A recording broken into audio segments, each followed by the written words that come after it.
नमस्कार। आज हमारे साथ जुड़े हैं इंडियन एयरफोर्स के एक रिटायर्ड सार्जेंट जिनका नाम है मिस्टर विनय कुमार।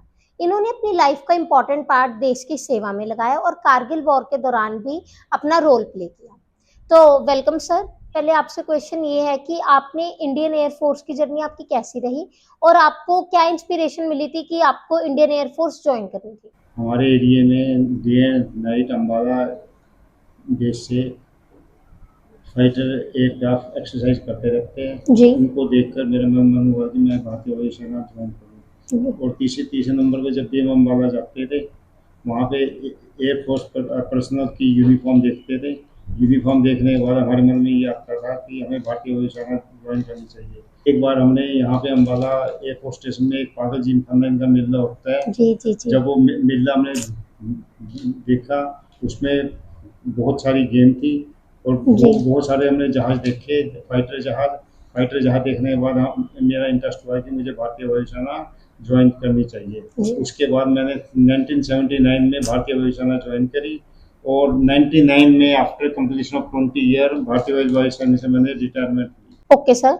तो सर मेरा सेकंड क्वेश्चन आपसे ये है कि जैसे आपने इंडियन एयरफोर्स जब ज्वाइन की तो आपका सफर आपका ट्रेनिंग से लेकर पोस्टिंग तक का कैसा रहा और आप उसके बारे में क्या बताना चाहेंगे?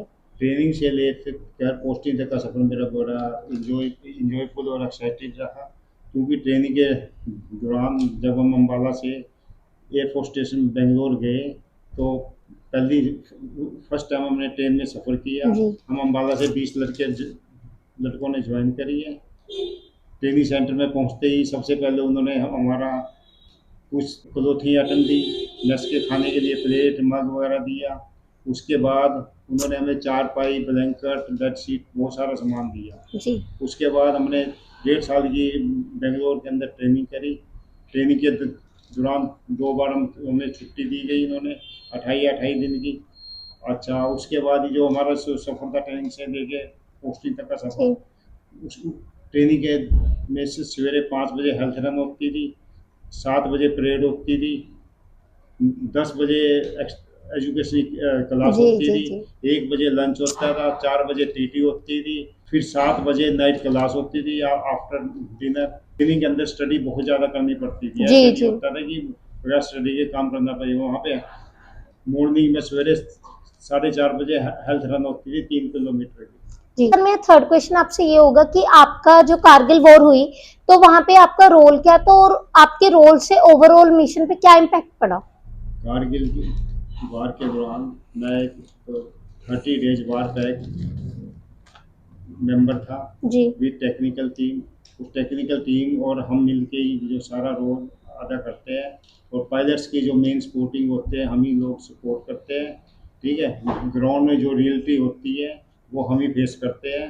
ठीक है, मेन तो पायलट जी जी आएगा, जहाज में बैठेगा, जहाज लेकर चला जाएगा। मेन जो सपोर्टिंग है हमें पायलट के जाने से पहले जो फाइटर एयरक्राफ्ट है जी उसमें ऑयल डाला जाता है पूरा। जी जी अगर वो जहाज 5 मिनट बाद ग्राउंड पे लैंड करता है, लैंड जी करने के बाद उसको रिफ्यूल किया जाएगा। उसके बाद तभी वो सेकंड शॉर्टेज के लिए जाएगा। जी। तो मेरा आपसे फोर्थ क्वेश्चन ये होगा कि उस वक्त जो ग्राउंड रियलिटी थी और हाई एल्टीट्यूड्स की कंडीशन हुआ करती थी तो उस टाइम पे लोगों को क्या चैलेंजेस फेस करने पड़ते थे आप लोगों को सबको? हमारी पोस्टिंग उस टाइम एयरबेस अम्बाला में थी। हम अम्बाला से फाइटर एयरक्राफ्ट फ्लाई करते थे, मिशन जी पे जाते थे। और जो भी ये वो वार था, ये 18,000 फुट की ऊंचाई से ये पाकिस्तान ने का एक चोटी पे हमारी कब्जा कर लिया था। जी उसके बाद हमारे जो जवान थे नीचे से फायर करते थे, और वो जबकि वो ऊपर बैठे थे 18,000 फुट। ये 18,000 फुट से युद्ध करना बहुत मुश्किल था। ठीक है, हमारे 527 सैनिक हमारे शहीद हुए थे। जी। तो आपकी लाइफ में कभी ऐसा मोमेंट आया है कि मान लो कि रिसोर्सेज लिमिटेड हैं और सिचुएशन अनएक्सपेक्टेड है तो आपने उन चीजों को फेस कैसे किया? लाइफ में कोई भी ऐसी सिचुएशन नहीं हुई जो हमने फेस करी हो, क्योंकि हमारे पास जो रिसोर्सेज होते हैं एयरफोर्स के अंदर बहुत ज़्यादा हाई क्वालिटी के होते हैं। हमारे पास किसी चीज़ की कमी नहीं होती।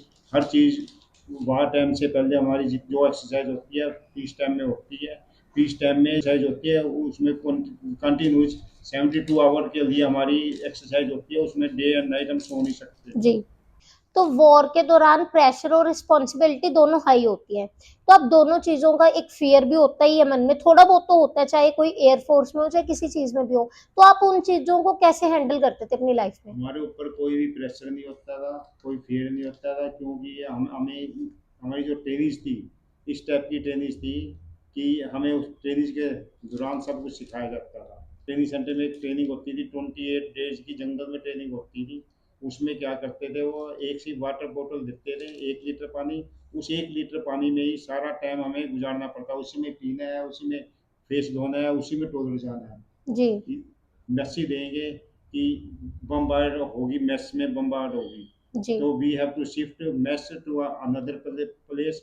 और मेस वाले क्या करेंगे, उनको मेस मिशन दिया जाएगा कि within half an hour आपने 400 बंदों का खाना प्रिपेयर करेंगे। वो क्या करेंगे, जो उनका पैक राशन होगा उसी को दोबारा फिर प्रिपेयर किया जाएगा। जी। जी।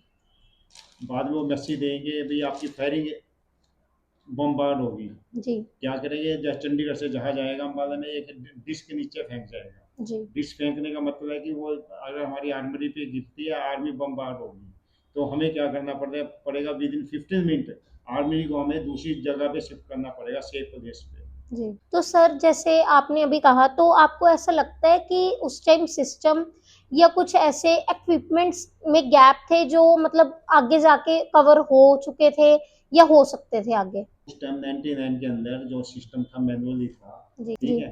अच्छा, कहीं कहीं जो जहाज होते थे उनको ऑपरेट करने में भी टाइम लगता था। हमारे हर एयरपोर्ट स्टेशन के ऊपर जो पायलट होते हैं वो रेडी होते हैं। विद इन 3 मिनट पायलट पे मैसेज आएगा कि वार स्टार्ट हो गया, या रडार पे मैसेज आएगा कि पाकिस्तान का एयरक्राफ्ट हमारे देश में एंटर हो गया, तो हमारा पायलट विद इन 3 मिनट जहाज को लेके आसमान में चला जाएगा जी। उसको फाइट करने। जब तक उसको भगा के नहीं आएगा तब तक वो वापस नहीं आएगा। जी। कारगिल वॉर ने आपकी लाइफ और करियर में ऐसी कुछ बड़ा आपको मतलब शिक्षा दी है? वैसे तो यही था कि हमारे जो देश के जो इसके एयरफोर्स के 5 जो सैनिक थे वो शहीद हुए थे, जिसमें 3 ऑफिसर थे, 2 जी। एयरमैन थे। जी। और हमारे टोटल 527 जो वीर सैनिक थे हमारे, वो शहीद हुए थे। जी। उनके लिए 527 जब कॉफिन बॉक्स का हमने ऑर्डर दिया था, जो भी सैनिक की बॉडी आती थी वो सब 1999 से पहले सैनिक की किसी की भी बॉडी शहीद होने के बाद उसके परिवार को नहीं जी। मिलती थी। जी। उस टाइम वाजपेयी गवर्नमेंट थी, आज अटल बिहारी वाजपेयी की, इसने ऑर्डर किया था कि हर सैनिक की बॉडी उसके घर पे पहुंचाई जाए। जी। उसके लिए जो भी बॉडी आती थी उसको फ्लैग में फ्लैग दिया था। राय मार्केट में सरदार जी है, वो इंडियन फ्लैग बनाने का प्राइज है। जब भी वो उसकी स्टेटमेंट जब हमने सुनी थी, वो बोलता था कि शहीदों के लिए जब मैंने फ्लैग जितने फ्लैग बनाए हैं, हर फ्लैग पे मेरे आंसू गिरे हैं। जी। और फिर भी एयरफोर्स ने हमारे सोल्जरों को पूरी सपोर्ट करी। वाजपेयी गवर्नमेंट ने ही शहीदों को सबसे बड़ा दर्जा दिया गया। जी। तो फर्स्ट हमारा बंदा शहीद हुआ था, हमारा फ्लैग लेफ्टिनेंट था, शोर उठा लिया। जब शहीद हुआ था, शहीद होने के बाद पाकिस्तान ने इसकी आंखें निकाल के हमें वापस करी थी। जी। और इसके बाद सबसे ज़्यादा क्या जो मेन रोल था हमारे इसमें, जो फेमस हुए, कैप्टन विक्रम बत्रा, विक्रम बत्रा, हाँ मनोज जी। पांडे, और सिपाही युगेंद्र सिंह और सिपाही यादव। तो आप अगर आज के टाइम से कंपेयर करते हैं, तो आपको ये लगता है कि इंडियन एयरफोर्स सिस्टम अब ज्यादा प्रिपेयर्ड हो चुका है, चाहे कोई वॉर की सिचुएशन हो या चाहे कुछ भी हो? हमारा जो एयरफोर्स है नंबर 3 है जी। देश के अंदर, और हम एक्सपेक्ट करते हैं नंबर 1 होने की। भारतीय वैवाहिक सेना के पास बहुत ज़्यादा इक्विपमेंट्स आ गए। ठीक है, जो जैसे पहले जो क्लोथिंग फैसिलिटी थी वो हमारे पास सफिशिएंट नहीं थी। जी। हमारे जो जवान लेह लद्दाख में जो काफ़ी डिस्टर्ब रहते थे। ठीक है, रात को सर्दी लगती है, लेह की लाइफ बहुत ज़्यादा टफ थी। जी। वहाँ पे हम लोग टॉयलेट के अंदर वॉशरूम करने नहीं जा सकते, क्योंकि सारे टॉयलेट ब्लॉक होते हैं।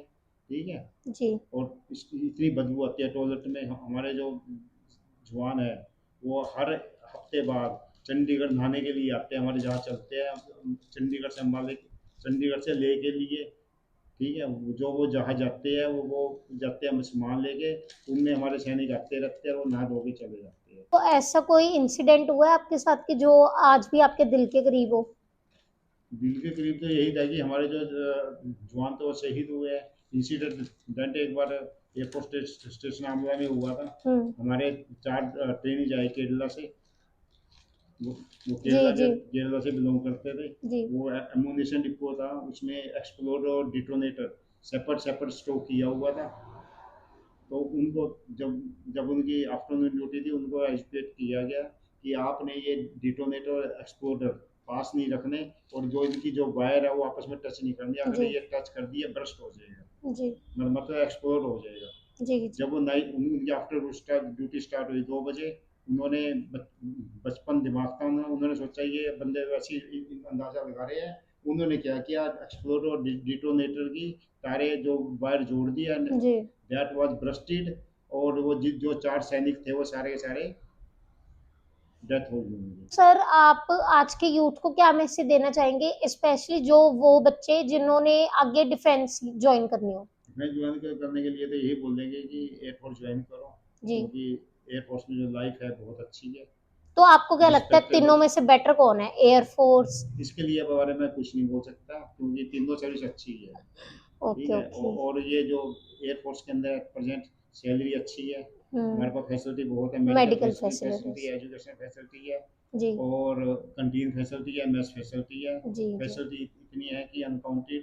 ठीक है, रेलवे में ट्रेवल फैसिलिटी है, बच्चों के लिए सेंट्रल स्कूल है, स्टडी करने के लिए अकोमोडेशन फैसिलिटी है, उसमें जी कोई प्रॉब्लम नहीं है। और हमें जो पूरे हमें इस तरह से प्रिपेयर किया जाता है देश के लिए ट्रेनिंग सेंटर के दौरान, कि हम एक जमीन पे भी सो सकते हैं, फर्श पे भी सो जी। सकते हैं, 5 स्टार होटल में भी सो सकते हैं। अब जैसे आप रिटायर्ड हो गए हैं, तो आपके आज भी इंडियन एयरफोर्स के मतलब कनेक्शन है, आपके फ्रेंड्स वगैरह?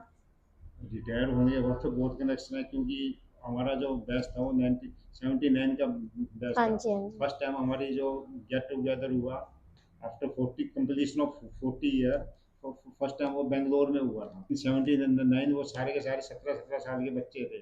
जी अब सारे थे अबव 60 ईयर। जी ये शक्लें भी पहचान नहीं आई। उसके बाद सेकंड हमारा बैच गेट टुगेदर हुआ हैदराबाद में। जी। वहाँ भी यही हाल हुआ, कुछ आए कुछ नहीं।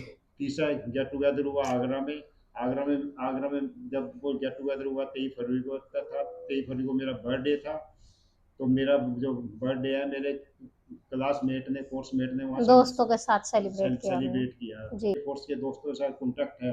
वो 750 से ज़्यादा मेरे दोस्त हैं जो एयरपोर्ट से जब भी अब भी मेरे साथ उनका फ़ोन पे कॉल होती रहती है। जी और फंक्शनों में आना जाना है। कई फ्रेंड हमारे स्टेट के हैं। स्टेट की वजह से, उन नज़दीक होने की वजह से हम आपस में दुख सुख में आते जाते हैं। जी। तो थैंक यू सर, आपने अपना बिजी टाइम हमें दिया, और आपका जो योगदान था कारगिल वॉर में वो प्रेरणा देने के लिए था, काफी प्रेरणा देता है हमें।